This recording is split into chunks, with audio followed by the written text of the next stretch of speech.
അയ്യോ പോയല്ലോ. എപ്പ നോക്കിയാലും ഈ പിരി പോവുക. എന്തൊരു പിരി പണിതോണ്ടിരിക്കുന്നു. എവിടെ എവിടെ ഇവിടെ വിളിച്ചിരിക്കുന്നത്? എന്തൊരു പിരി? എവിടെ എവിടെ?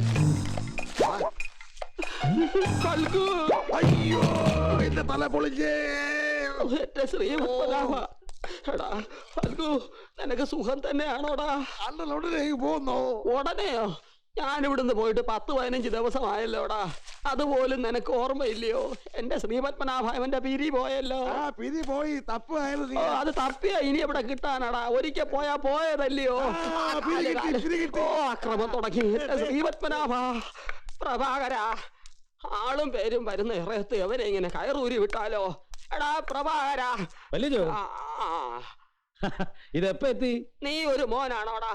സ്വന്തം തന്ത ഈ നിലയിലായിട്ട് നീ എന്തോ ചെയ്തു? നെല്ലിക്കായിരിപ്പുണ്ടായിരുന്നല്ലോ ഇവിടെ. തളം വെച്ചൂടായിരുന്നോ? അല്ലെ കറണ്ടുള്ള വീടല്ലയോ ഇത്? കറണ്ട് അടുപ്പിച്ചൂടായിരുന്നോ? ഇതൊന്നും അത്ര ചെലവുള്ള കാര്യമല്ലല്ലോ പ്രഭാകര. വല്യച്ഛന് രാവിലെ ഇത് എന്ത് പറ്റി? എന്ത് ഭ്രാന്തായി പറയുന്നത്? ഭ്രാന്ത് എനിക്കല്ല, അതിന്റെ തന്തയ്ക്ക.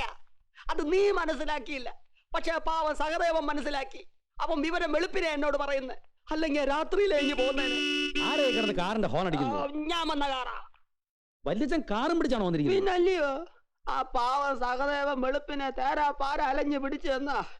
നീ ആ ചക്രം എന്താ വെച്ചാൽ കൊടുത്ത് പറഞ്ഞുവിട്. പിന്നെ ഫൽഗുവിന് വേണ്ടി പ്രാർത്ഥിക്കാൻ ഞാൻ 2-3 അമ്പലങ്ങളിൽ കൂടി കയറി. അപ്പൊ കൂലി കുറച്ച് കൂടുതലായി കാണും. അവരെ നിർത്തി മെനക്കെടുത്താ അത് എന്താ വെച്ചാൽ കൊടുത്ത് പറഞ്ഞു. കണ്ടു കണ്ടു ജനങ്ങളെ.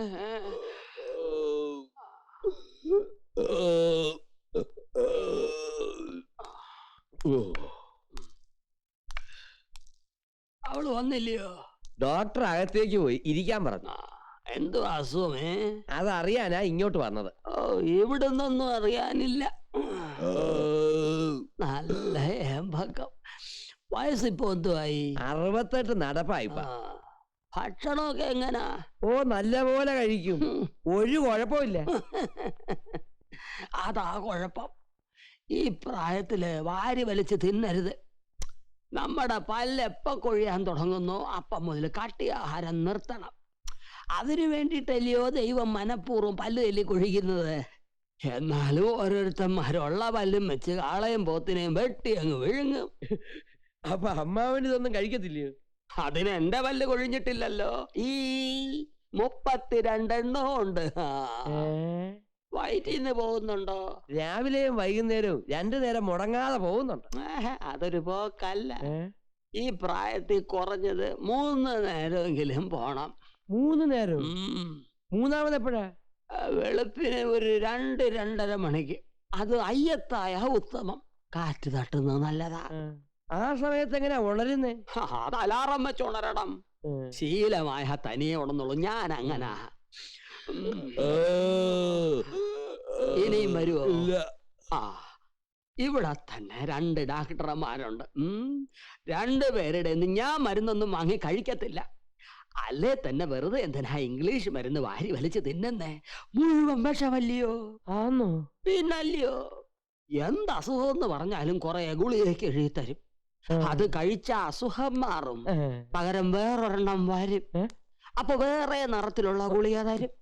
ചുരുക്കി പറഞ്ഞാ നമ്മളെ ഗുളിക തീറ്റിച്ച് അങ്ങ് കുഴിയിലോട്ടെടുക്കും. ശ്രീപത്മനാഭ, ഈ വെളുത്തുള്ളി ചുട്ട് മോളിഞ്ഞു വന്ന ഞങ്ങളിവിടെ കൊച്ചു വർത്താനം പറഞ്ഞുകൊണ്ടിരിക്കുകയായിരുന്നു. ഡാക്ടർ വരുന്നവരെ രോഗി മുഷിയരുതല്ല. പരിശോധീര് ഇരിക്കൂ. പറഞ്ഞു വിട്. പോ ചെല്ല്. അവന്റെ ഒരു ബീപ്പി.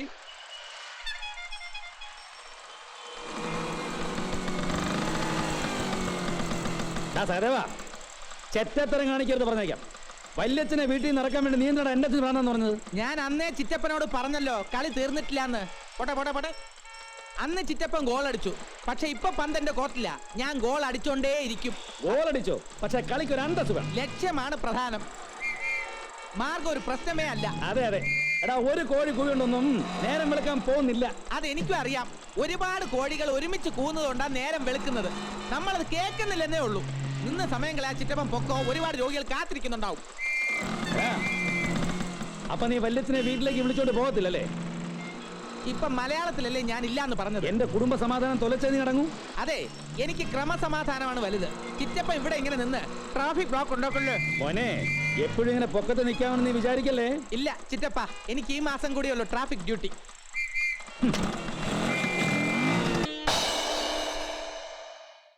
നിദ്രാവിഹീനമായ രാത്രി.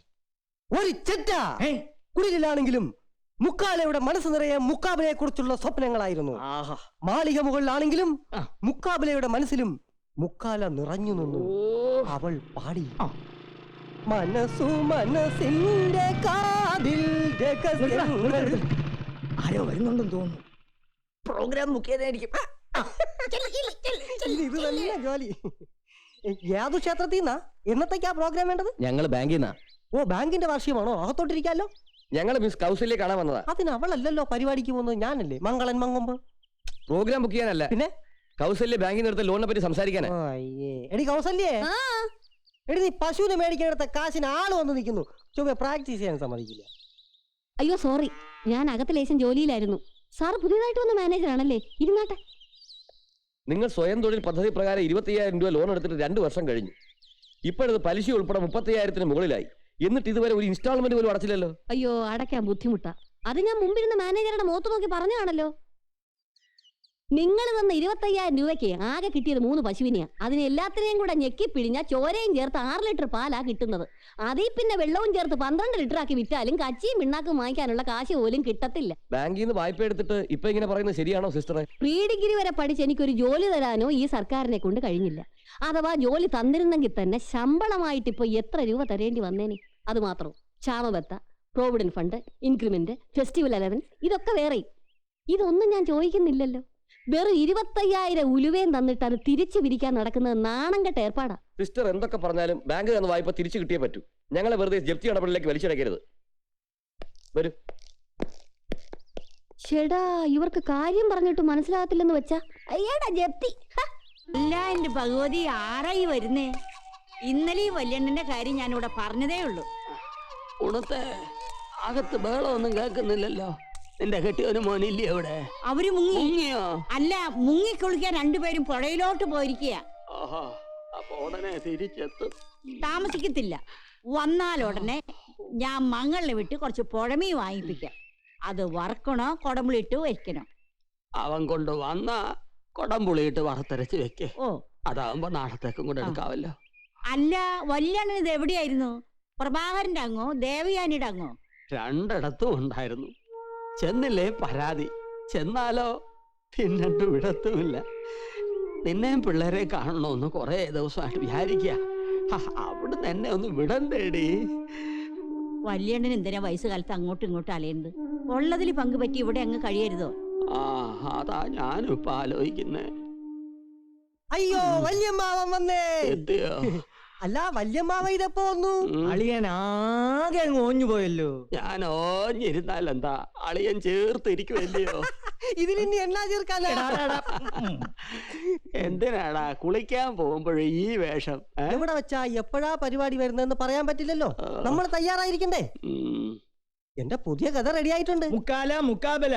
വല്യമ്മാവൻ കേട്ടില്ലല്ലോ. ഞാൻ പെട്ടിയെടുത്തോണ്ട് ഇപ്പൊ വരാം. ഓടിപ്പോ എളുപ്പം എടുത്തോണ്ട് വേടാ. പോയി വരൂ, പോയി വരൂ, പോയി വരൂ.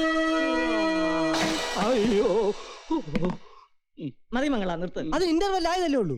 മതി, ഇനി നാളെ പറയാം. അളിയൻ ഉറക്കം വരുന്നു തോന്നുന്നു അല്ലേ അളിയാ? വരുന്നളിയാ. ഇനി കുറച്ചു നേരം ഞാൻ ഹരികഥ പറയാം. അപ്പൊ ഉറക്കം താനേ പോകും. എനിക്ക് ഉറക്കം വരുന്നില്ലളിയാ. അപ്പോഴച്ഛന്റെ ഹരിയത കേട്ടാ മതി, താനെ ഉറക്കം വരും. എന്ന് നിന്നോട് ആരാടാ പറഞ്ഞേ? ഭഗവാൻ ശ്രീകൃഷ്ണന്റെ ലീലാവിലാസങ്ങൾ കേട്ടാൽ ഉറങ്ങുന്നവൻ ആണാണോടാ?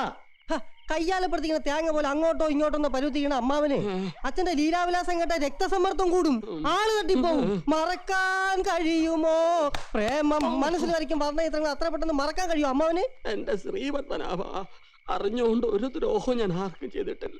പിന്നെ എന്തിനാ എന്നോട് ഈ പരീക്ഷണം ഭഗവാനെ? ഭഗവാന്റെ പരീക്ഷണങ്ങളെ പറ്റിയാണ് എനിക്കും പറയുവാനുള്ളത്. കുരുക്ഷേത്ര ഭൂമിയാണ് രംഗം. അടർക്കളത്തിൽ അർജുനൻ അഗ്രഗണ്യനായി അടരാടിക്കൊണ്ടിരിക്കുന്നു. അപ്പോൾ ശിഖണ്ഡി ഭീഷ്മാചാര്യർക്കെതിരെ. എന്താ ഇത്? മണി 1:30 വല്യണ്ണനൊന്ന് കിടന്ന് ഉറങ്ങട്ടെ. ഉറക്കം പിന്നെയും ആവാമല്ലോ. ഹരികഥ അങ്ങനെയാണോ? ശ്രോതാക്കൾ കൂടുമ്പോൾ കഥ പറയുവാനുള്ള ഹരവും കൂടും. ആ ഉണ്ണിത്തെ നീ ഇങ്ങോട്ട് ഇരി, ആ കൗസല്യ കൂടെ ഇങ്ങോട്ട് വിളിച്ചു. അവള് കിടന്ന് ഉറങ്ങി. ഓ എനിക്ക് അവളോട് അസൂയ തോന്നുന്നു. അവക്ക് എങ്ങനെ ഇവിടെ ഉറങ്ങാൻ കഴിഞ്ഞു? വല്യമ്മ വിഷമിക്കണ്ട കേട്ടോ. മുക്കാവല ബാക്കി ഞാൻ നാളെ പറഞ്ഞു അത് പറ്റില്ല. ആദ്യം ഹരികഥ, അത് കഴിഞ്ഞ് മതി നിന്റെ മുക്കാലും കഴുക്കോലും ഒക്കെ. പോരാ, അത് പറ്റില്ല. പത്മനാഭ, എന്നിട്ട് രണ്ടു പോയി കിടന്ന് ഉറങ്ങ്. എന്റെ മുക്കാലാണോ വലുത്, അച്ഛന്റെ അരിയതാണോ വലുതെന്ന് ഞാൻ നാളെ കാണിച്ചു തരാം. നാളെ കാണിക്കാമടാ നിന്റെ ഒരു ഒടുക്കലത്തെ ഓ ഇനി വല്യണ്ണൻ സമാധാനായിട്ടൊന്ന് കിടന്ന് ഉറങ്ങിക്ക്. എന്റെ ശ്രീ പത്മനാഭ, നാളെ ഇടിവെട്ടും പാമ്പ് കടിയും കൂടെ ഒരുമിച്ചാണല്ലോ. നീ എന്നെ രക്ഷിച്ചോണേ.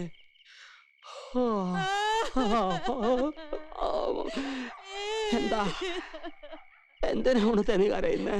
അണ്ണൻ എനിക്ക് മാപ്പ് തരണം. പാതിരാക്ക് മാപ്പോ? എന്തിനാ ഉണത്തെ? ഞാൻ തെറ്റ് ചെയ്തു പോയി അണ്ണാ. ഈ വയസ്സ് കാലത്ത് നീ എന്തോ തെറ്റ് ചെയ്തു? കരയാതെ കാര്യം പറ ഉണത്തെ. എന്റെ 17ാമത്തെ വയസ്സില് 17ാമത്തെ വയസ്സ് ഈ എല്ലാ വെള്ളിയാഴ്ചയും ഹനുമാൻ കോവിലിൽ ഹരികഥ കേൾക്കാൻ പോയിപ്പോ വല്യണ്ണൻ എന്നെ വിലക്കി. എന്നിട്ട് ഞാൻ അനുസരിച്ചില്ല. അണ്ണന്റെ വാക്ക് കേൾക്കാതെ ആര്യതക്കാരന്റെ കൂടെ നീ ഇറങ്ങിപ്പോയി. അതെ അണ്ണാ, അത് ഞാനിപ്പോ അനുഭവിച്ചുകൊണ്ടിരിക്കുകയാണ്. അണ്ണനെ എനിക്ക് മാപ്പ് തരണ അണ്ണാ. എന്താ നമ്മ ഇത്? മണി 2 മനുഷ്യന് സമാധാനമായിട്ട് കിടന്ന് ഉറങ്ങാൻ വേണ്ടേ? ഈ ഹനുമാൻ കോവിലെ കഥ എത്ര പ്രാവശ്യമായിട്ട് വല്യമ്മാനോട് പറയുന്നു. ഈ ബോധോദയം അച്ഛനെ കാണുന്നതിന് മുമ്പ് ഉണ്ടായിരുന്നെങ്കിൽ എനിക്ക് മംഗളം ചേട്ടൻ ഈ ഗതി വരുമായിരുന്നു. ചെല്ലേ അടിച്ചു പോയി കിടന്ന് ഉറങ്ങിപ്പോ. വല്യമ്മാവ് സമാധാനമായിട്ട് കിടന്ന് ഉറങ്ങിയാട്ടെ. എന്റെ മോളെ, നീ വന്നത് നന്നായി. ഇനി ഒന്ന് കണ്ണടക്കട്ടെ. പറയാൻ തുടങ്ങിയ ഒരുപാട് പറയാനുണ്ട് എന്റെ അമ്മാവാ. എന്റെ പശുക്കടയും കാര്യവേ. എന്തായാലും എന്റെ ഇന്നത്തെ ഉറക്കം പോയി. പിന്നെ ശ്രീ പത്മനാഭ,